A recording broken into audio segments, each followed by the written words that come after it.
Welcome to another Thursday night Bible study, brought to you as a ministry of SIGBC. We're talking tonight about patience, because remember, our theme for the past several months has been bearing fruit for Christ, and for the past several weeks it has been bearing fruit for Christ, i.e. the fruit of the Spirit. And we've talked about the fruit of the Spirit being love and joy and peace, and now patience. Just this past Sunday, I had the privilege of speaking at the GCFF, our Kani Filipino church family, the Grace Community Family Fellowship, and had the opportunity of speaking on this very subject of patience. We talked about the fact that we can have patience in Christ. And so today we'd like to look at the book of James just a little bit to contemplate what it means to truly be patient. So James says, be patient then. In James chapter 5, verse 7 through 11, he says, be patient then, brothers and sisters, until the Lord's coming. See how the farmer waits for the land to yield its valuable crop, patiently waiting for the autumn and spring rain. You too be patient and stand firm, because the Lord's coming is near. And so James, when he's talking about the importance of patience, compares it to a farmer who patiently waits for his crops, because there's nothing he can do to make the crops grow faster or to make it a bumper crop rather than a famine-ravished crop. And so since there is nothing that he can do about it, all he has to do is wait on the blessings from the Lord. Once all the work has been done, once the fields have been plowed and the seeds have been planted, then he just has to patiently wait on the crops to come. And so 3 times here, James says, number 1, be patient then, brothers and sisters, until the Lord's coming. And then he compares that to the farmer who waits patiently for the autumn and spring rains. And then he says, thirdly, you too be patient and stand firm, because the Lord's coming is near. Now, here's the thing. From a biblical perspective, our patience is not necessarily based on how we feel at any given moment, because we can have an experience of frustration, and we blame that frustration on the circumstances that we find ourselves in. And the frustration leads to impatience. And yet the reality is, it's not the circumstances that cause the impatience, but our reaction to or our response to those circumstances. So our patience is not based on our feelings at any given moment, but if not, then what is it based upon? Well, maybe it's obedience. Maybe it is trust. Maybe it is contemplating the reality that the Lord is near and that the coming of the Lord is near. And trusting that, as we read in Romans chapter 8, verse 28, all things work together for the good of those who love God, who are the called according to his purpose. And so if we trust, and if we believe that the Lord is near and that he hears our prayers, then that faith in itself should be the basis for patience. In other words, our relationship with God becomes the basis for our choice to be patient. On Sunday, I told the story about the time, road rage is a big deal over here. About maybe 4 or 5 years ago, there was this big old incident in Japan where a driver he was a very violent person to begin with, evidently, but he got angry at another driver, and so he pulled around the driver, pulled in front of him, and slowed down, and he was swerving back and forth so the guy couldn't pass him.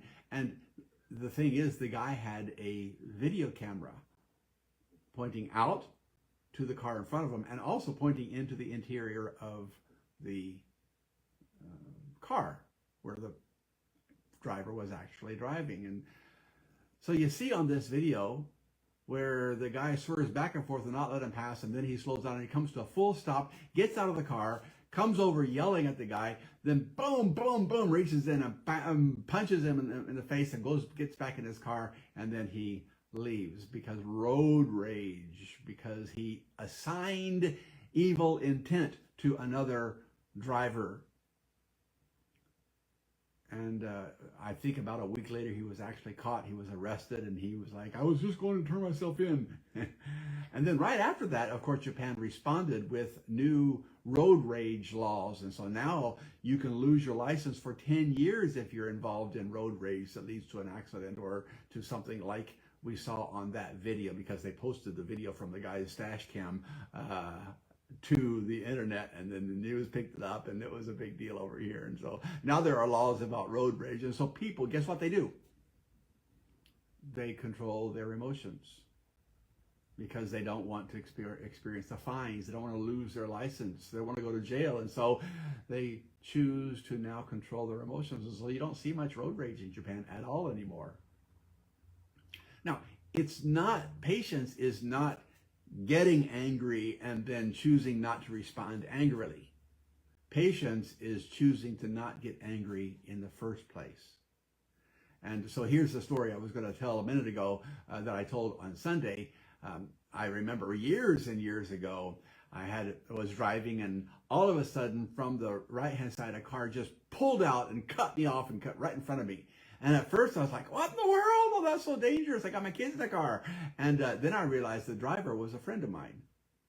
And instantly the anger of what in the world is wrong with this guy turned to, he must not have been paying attention. No. And it dawned on me through that experience that,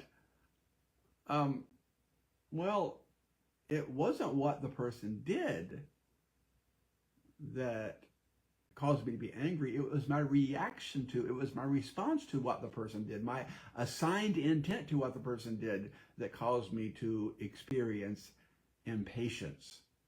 And then when I realized it was a friend of mine, a person I knew and understood that there was no ill intent involved, then it was natural to choose patience. And the anger was all gone. And that's when I realized, fortunately that was decades ago, but that's when I realized, you know what? Circumstances are not what cause our struggles. It is our response to the circumstances we experience that cause our struggles. And so God says, look, I want you to have a relationship with me. And I want you to respond with patience. Why? Because the fruit of the Spirit is patience. If you're living in keeping with God's will for your life, and if you have a good and right relationship with God, then the natural result should be, the fruit of the Spirit should be patience. So our patience is not based on our feelings at a given moment. They should be based upon our relationship with God, our trust in Him, our faith in Him, and the knowledge that both all things work together for the good of those who love Him, who are the called according to His purpose, that God desires to hear and answer our prayers, and also that God calls us. It's a matter of obedience. God calls us to be patient. Ephesians chapter 4, verse 2 and 3 says, be completely humble and gentle, be patient. But it doesn't just say be patient. It says, in your patience, bear with one another in love. So the basis for our patience is actually love. And because remember, as we mentioned last week, the fruit of the Spirit begins with love. And then as we have love, then we can have joy and peace, and patience being the result. Peter said, grow in grace and in the knowledge of the Lord Jesus Christ by adding to your faith. So it begins with faith because your relationship with God begins with faith. Without faith, it's impossible to please God. those that come to him must believe that he exists and that he is a rewarder of those who diligently seek him. So faith is the basis for our relationship with God to begin with. But then add to your faith, Peter says, goodness. The result of our faith should be actions that result in positive benefits for others. As James says, what good is your faith if it has not works? Faith without works is fruitless faith. And so he says, add to your faith goodness, and then add to your goodness knowledge, and to knowledge self-control. And if we are able to have self-control, then we add to that perseverance or patience. The Greek word being a cheerful endurance or a steadfast waiting upon something.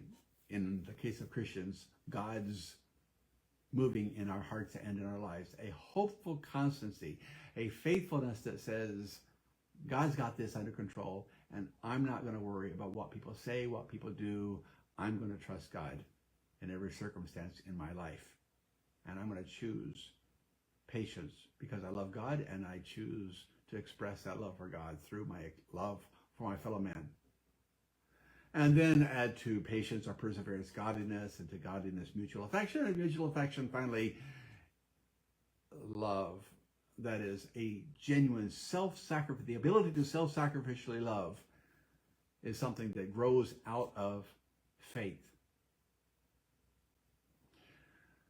Now, next week, we're going to talk about the fact that our patience exemplifies its best in our contentment in life because of our relationship with God.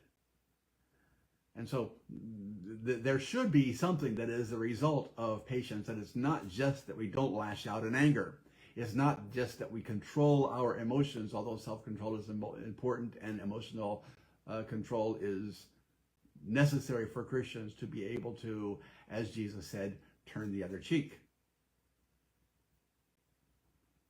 But it's not just that we don't get angry. It's also that we choose to be content in whatever circumstances we find ourselves in.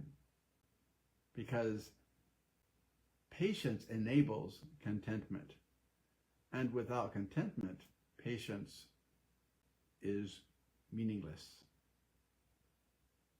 Because, again, as we mentioned at the beginning, it's not that we get angry and choose to hold it in that is actual patience. But biblically, the word patience, or hupemeno, or mene, depending on what tense you're using, refers to a, not just endurance, but a cheerful endurance, a hopeful constancy, a steadfast waiting, where we don't give up because we trust God, that all things work together for the good of those who love God. And circumstances do not dictate our responses. Relationship is what should dictate our response. And just like we can change our responses to people based upon our relationship with them, we should be able to change our responses to circumstances based upon our relationship with God. Thank you for listening. You can also join us in person or live on Facebook every Sunday at 2:30 p.m. Japan time. This has been a ministry of Sakahogi International Grace Baptist Church.